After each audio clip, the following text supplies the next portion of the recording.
할렐루야. 이제 새해가 열렸습니다. 담임 목사로서 우리 뉴욕 센트럴 교회 성도들을 생각하며 주간 골고루 구석구석에 주님이 복을 주시기를 위해서 기도해 왔습니다. 많이 기도했습니다. 여러분들을 위해서. 우선 우리 센트럴 교회 가족들이 금년 한 해 육신적으로 건강하기를 기원합니다. 하나님께 예배하러 나오시는 걸음걸음마다 뿜이 있고 활력에 넘치는 건강이 넘치기를 축복합니다. 특별히 예배당만 오는데 1시간 이상을 운전해서 오는 가정들이 2가정 계세요. 또 짧은 데서 오실지라도 우리의 걸음과 출입을 한 해 동안 하나님께서 동행하시고 안보의 손길로 지켜주시기를 축복합니다. 우리 가정이 행하는 모든 일들, 특별히 성장하는 자녀들, 또 남편들, 아내들 하시는 사업터에도 우리 하나님의 도우심의 손길이 풍성할 수 있기를 주의 이름으로 축복합니다. 금년 한 해 우리에게 소망을 주셨습니다. 좋은 일로 풍성하고 가득할 수 있도록 우리 하나님이 함께 하실 줄로 믿습니다. 언제나 새해가 되면 뭐든지 우리 마음속에 새로운 결심을 하게 됩니다. 소망을 갖습니다. 여러 가지 소망들이 있겠죠. 특별히 그래도 예수 믿는 내가 금년에 지나기 전에 이제 한번 성경이라도 한번 읽어보자, 통독을 한번 해보자. 어떤 분들은 내가 말씀을 묵상하고 한번 필사를 해보자, 꼭 해내기를 바랍니다. 아무리 못해도, 내가 다른 건 못해도 52주 주일 예배만큼은 하나님 앞에 대근을 하리라 한번 결단하는 분도 있으리라고 생각이 되어집니다. 좋은 결심들이고 그 결심들이 여러분 다 이루어지기를 축복합니다. 혼자 하기가 힘들 때는 우리 부부들이, 가족들이 때로는 그룹으로 공동의 목표를 향해서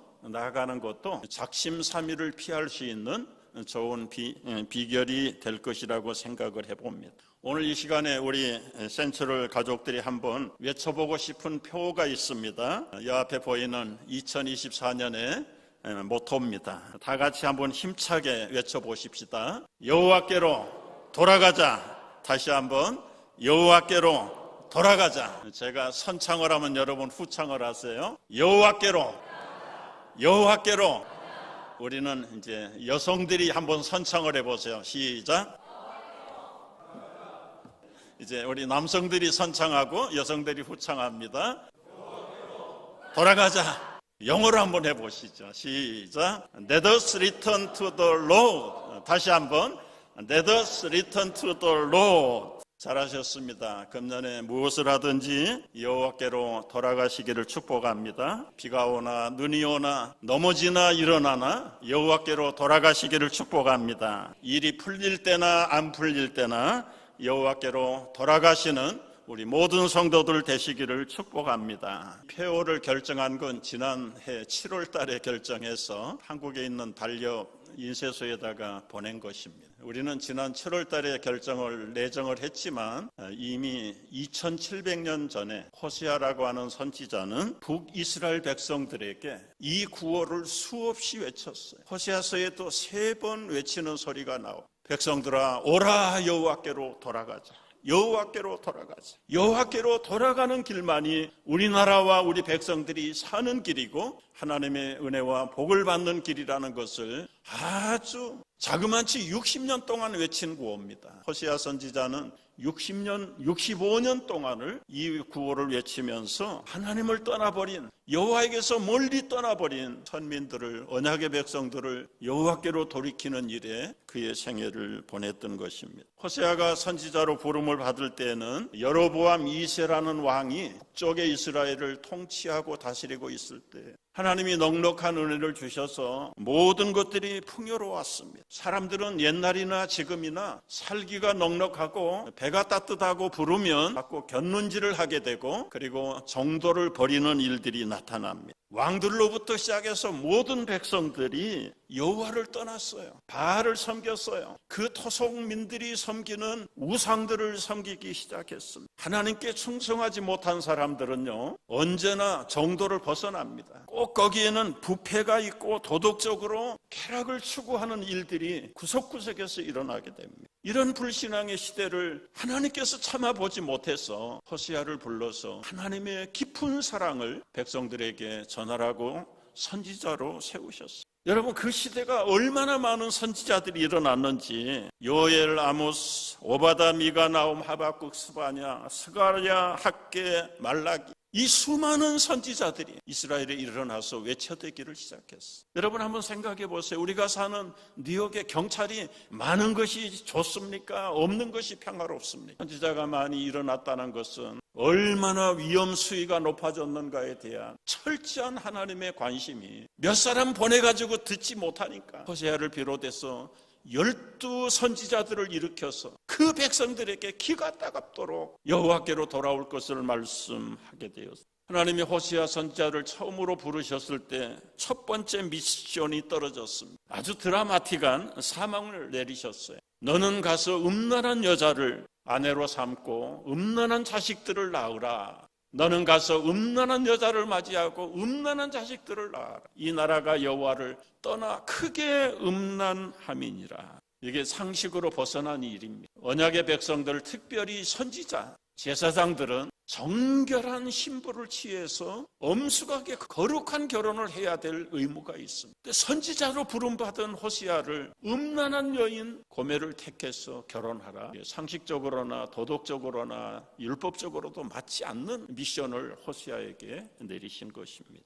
호세아는 반항할 수 없고 그 주님이 주신 명령 그대로 고멜을 아내로 삼아 아들 둘과 딸을 낳았어요. 첫째 아들 이스라엘, 그 이름이 아주 징조가 좋지 않습니다. 하나님이 흩어버리시겠다. 둘째 딸을 로루하마, 궁유를 베풀지 않겠다. 셋째 아들 로함미, 내 백성이 아니다. 이것도 이제는 하나님께서 모든 아들 딸들을 포기한 상태. 여러분, 아무리 바람난 아내라도 아들 딸 셋을 낳았으면 여인의 운명은 자식에 매여 있는 것이 본능인데, 이 여인의 본능 헌시장처럼 내버리고 고멜은 가출을 합니다. 자식들 내버리고 남편 내버리고 알지도 못하는 사내 품에 안겨서 쾌락을 즐겨요. 그런 상황에서 하나님은 호세아에게 두 번째 명령을 내려요. 너는 몸값을 가지고 가서 그 아내 고멜을 데리고 와라. 여러분, 제가 한번 물어보겠습니다. 여러분 남편들에게, 여러분의 아내가 남편 아이들 다 내버리고 다른 남자의 품에 안겨 있는데 가서 몸값을, 지참금을 가서 페이를 하고 데리고 오시겠습니까? 못 오시겠습니까? 아마 대부분의 남성들은 알르니 혼자 외롭게 사는 게 낫겠다. 데리고 올 사람이 몇 사람이나 있을까요? 그런데 이 호세아는 그 아내를 찾기 위해서 은 170g, 보리 18마를 준비해서 그야말로 사창가에 숨겨져 있는 고멜을 찾아서 그 몸값 지참금을 지불하고 이렇게 고멜에게 호소합니다. 당신은 당분간 혼자 조용히 지내도록 하시오. 이제는 다른 남자를 쫓아다니거나 창녀짓을 해서는 안 됩니다. 나는 당신을 기다리겠소. 이 시트콤 같은 드라마, 사실 이 본 뜻이, 메시지가 무엇을 담고 있는 것입니까? 죄인들을 향한 숭고한 사랑의 호세아를 통해서 그 옛날 살았던 시대가, 아니 오늘 21세기를 사는 오늘 시대의 사람들을 향해서 전하고 싶은 메시지의 핵심이 무엇입니까? 사도 바울은 일찍이 이런 영적인 형편을 바라보면서 우리에게 아주 일갈의 말씀을 로마서 5장 8절에 보면, 우리가 아직 죄인 되었을 때, 우리가 아직 연약할 때, 우리가 아직 경건하지 아니할 때에 예수 그리스도가 우리를 위하여 피 흘려 죽으심으로 우리를 죄에서 속량하셨느니라. 우리를 죄악의 구렁이에서 건져내시 예수 그리스도께서 피 흘려 생명을 속전으로 지참금으로 지불하시고 우리를 죄에서 사망에서 건져내셨다. 구약성경에 많이 쓰이는 이름이 호세아입니다. 예슈아, 좌슈아, 여호수아 다 같은 뜻이고 발음이 나라별로 조금씩 달랐을 뿐이지 본질적으로는 예수라는 이름이에요. 그 예수의 이름이 구원자입니다. 호세아나 예수아나 여호수아가 세이비어로 오셨어요. 근데 예수님이 육신으로 이 땅에 나타나시기 전에 이미 구약시대에는 호세아의 모습으로 나타나셔서 죄악의 구렁텅이에 빠져있는 백성들을 건져내시고, 여호수아를 대신해서 예수님은 원주민들을 물리치고 약속의 땅, 젖과 꿀이 흐르는 새하늘과 새 땅을 정복하시고 찾아주신 분이 예수님. 여러분, 우리가 이 예수님, 이미 에덴 동산에서부터 함께 하셨던 그 예수님, 구원사역을 위해서 모든 것을 다 폐업을 하시면서 당신의 생명을 담보로 우상과 더불어 영적인 행음을 즐기는 이스라엘 백성들을 구하기 위해서 호세아는 큰 소리로 부르짖어요. 오라, 우리가 여호와께로 돌아가자. 왜 여호와께로 돌아가야 합니까? 오늘 몇 가지 말씀 속에서 우리가 여호와께 돌아가야 될 필연성을 발견할 수 있기를 바라요. 첫째는 구원해 주시기 때문에. 하나님을 떠난 백성들은 누구를 막론하고 하나님을 떠난 백성은 갈 길이 하나입니다. 죄의 종으로 갈 수밖에 없어요. 영적으로 죽어서 죄의 종이 된 자들에게는 소망이 없습니다. 기쁨이 없습니다. 아버지를 떠난 탕자를 여러분 기억하시죠? 처음엔 세상이 황홀했습니다. 결국은 죽음으로 나락에 떨어지게 됩니다. 마약은 잠깐의 쾌감을 갖다 주지만 그 결과는 무엇입니까? 멸망입니다.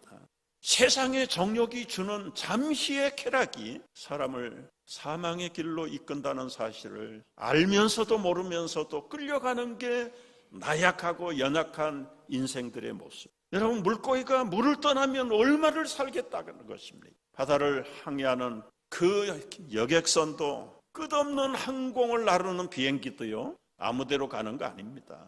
다 항로가 있습니다. 항로를 벗어나면 결과는 추락이고 파멸입니다. 하나님을 떠난 사회, 하나님이 없는 민족들, 그 세상은 보지 않아도 보는 것과 똑같습니다. 죽어가는 멸망의 나라로, 세상으로 변하는 것입니다. 왜 우리가 하나님께 돌아가야 합니까? 바로 여기에 돌아가야 될 이유가 구원해 주시는 주님이 하나님이시기 때문에 그래요. 여러분, 구원을 등한히 여기지 마십시오. 구원이라는 단어가 실감이 나지 않는다고요? 구원의 반대는 죽음입니다. 멸망입니다. 저주입니다. 영원한 벌이 구원의 반대 죽음이에요. 그러나 구원은 영원한 멸망이지만 진짜 구원은 하나님 앞에 영원한 생명을 회복하는 게 구원. 우리가 이 구원을 어떻게 받을 수 있습니까? 오라, 여호와께로 돌아가자. 고멜을 구원하려고 신랑으로 찾아온 호세아를 통해서 바로 우리에게 예수 그리스도를 보여주시는 거예요. 어떻게 여호와께로 돌아갈 수 있습니까? 예수를 믿으라. 그리하면 너와 내 집이 구원을 받으리라. 이것이 구원의 지름길입니다. 이 길 외에는 다른 길이 없습니다. 금년 한 해 어떤 형편, 어떤 상황 속에서도 우리가 철저하게 예수 그리스도를 생명의 주님, 진리의 주님, 영원한 소망의 주님으로 단단히 붙드시기를 주의 이름으로 축복합니다. 왜 하나님께로 돌아가야 합니까? 두 번째는 상처를 싸매주시기 때문에 그렇습니다. 여호와께서 우리를 치셨으나 도로 낫게 하실 것이요 싸매어 주실 것임이라. 여러분, 우리의 삶 속에 찢어진 부분들이 많습니다. 어디가 찢어졌습니까? 여기 찢으셨다는 말은 찢어서 흩어버리셨다는 말이에요. 북쪽 이스라엘 백성들을 아수리의 손에다가 찢어서 포로가 되게 하시고 끌려가게 하시고 죽임당하게 하시고 한 가족이, 부부가, 자식과 부모가 같이 살지 못하는 비극의 현장을 만들어 버리시는. 그래도 여러분, 주의 손에 찢김을 당한 백성들은 그나마라도 감사해야 됩니다. 사람들은 그런 찢김 당하지 않고 무난하게 편안하게 사는 것을 복이라고 생각하는데요, 하나님은 자기 사생활을 손대지 않습니다. 친아들을 하나님은 징계하세요. 히브리서 10장 7절을 보면 어찌 아비가 징계하지 않는 아들이 있어요. 징계는 다 받는 것이오늘 너희에게 없으면 사생자요 친아들이 아니라. 여러분, 내가 분명하게 양심의 경고등을 받고 있는데도 불구하고 아무런 처벌이 없다. 불행 중 다행이라고 생각하지 마시오. 속된 말에 그런 말이 있잖아요. 버려진 여인보다 잊혀진 여인이 불쌍하다. 하나님에게 매를 맞는 백성은 그래도 친아들이기 때문에 때리는 거예요. 매를 때리지 않는 자식들은 대개는 입양아들이에요. 바벨론과 아수르를 불러다가 북쪽을 처벌하고 남쪽 유대를 포로로 만들어 버리시는 하나님. 그럼에도 불구하고 여호와께로 왜 돌아가야 합니까? 오늘 이 시대는 이런 어떤 영적인, 물리적인, 군사적인 그런 일들이 우리 표면에 닿지 않지만 지구촌 구석구석에서 지금도 이런 일은 여전히 일어나고 있잖아요. 세계에서 가장 부유하고 안전된 미국 안에 살고 있는 현대인들, 미국인들이 우리에게는 이런 극단적인 어려움이, 상황이 없어서 감사한다고 생각하는 건 당연하지만 여러분, 평안 가운데 죽어가는 인생들이 얼마나 많습니까? 미국에서 가장 많이 팔리는 약이 수면제. 뭘 증거하는 것입니까?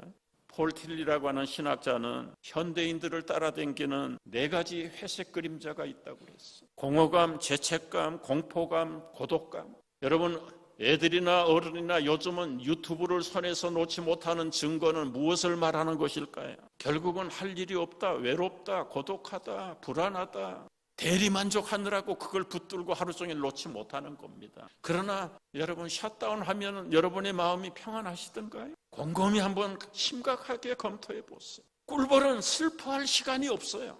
물질 문명이 우리에게 많은 풍요로움을 가져다 줄지라도 채울 수 없는 영적인 공허함, 외로움과 불안과 그 고독감을 어떻게 무엇으로 대체할 수 있다는 말인가요? 길은 하나입니다. 여호와께로 돌아가야 합니다. 그리하면 2절에서 약속한 대로 여호와께서 이틀 후에 우리를 살리시고 셋째 날에 우리를 일으키시리니 우리가 그의 앞에서 살리라. 여러분, 셋째 날에 일으키시리니 말씀을 묵상할 때 어떤 장면이 떠오릅니까? 셋째 날 부활하신 그리스도가 연상되지 않습니까? 인생이 육신의 죽음으로 허무한 종말로 끝나는 것이 아닙니다. 셋째 날에 일으키십니다. 믿으십니까? 이것이 부활신앙이고 이것이 재림신앙이에요. 구약의 백성들은 예수님이 없어서 구원을 받지 못할까 봐 하나님은 호시아를 앞장 세워서 예수님 대신에 부활의 복음을 저들에게 전한 거예요. 왜 우리가 여호와께로 돌아가야 합니까? 세 번째는 은혜의 단비를 주시기 때문에 돌아가요. 3절 말씀 읽어봅니다. 다 같이. 그러므로 우리가 여호와를 알자, 힘써 여호와를 알자. 그의 나타나심은 새벽빛같이 어김없나니 비와 같이 땅을 적시는 늦은 비와 같이 우리에게 임하시리라. 여호와께 돌아온 자들은 여호와를 힘써 알려고 나서는 자들에게는 무슨 은혜를 주어주십니까? 2가지 은혜 주세요. 흑암에 갇히지 않습니다. 흑암이 있을지라도 밤새도록 절망스러운 깜깜함이 어두움이 덮었을지라도 새벽빛이 솟아오를 때는 모든 흑암과 어두움은 다 물러갑니다. 비 한 방울 내리지 않는 사막되고 초토화된 광야 같은 땅에도 하나님께서 땅을 적시는 늦은 비, 유대 지역에는 늦은 비와 이른 비를 주시는데 이 늦은 비는 여기하고는 반대로 12월 달에 파종할 수 있는 넉넉한 비를 주시고요. 그리고 이른 비는 가을에 추수하기 직전에 그 알곡이 연그러 가기를 위해서 마지막 습기를 제공하시는, 우리 인생이 광야 같고 초토화 같고 흑암 같은 인생이라 할지라도 여호와께 돌아가는 자들에게는 흑암을 광명으로 바꾸고 초토화된 사막 같은 땅에도 넉넉한 은혜의 단비를 쏟아부을 때 자국 깨면 거기에 움이 돋고 생명이 싹이 트고 그리고는 건강하게 풀어지는 초록의 벌판을 만들어내는 하나님의 역사의 능력이 금년 한 해 동안 여러분의 삶의 현장에 풍성히 임하기를 주의 이름으로 축복합니다.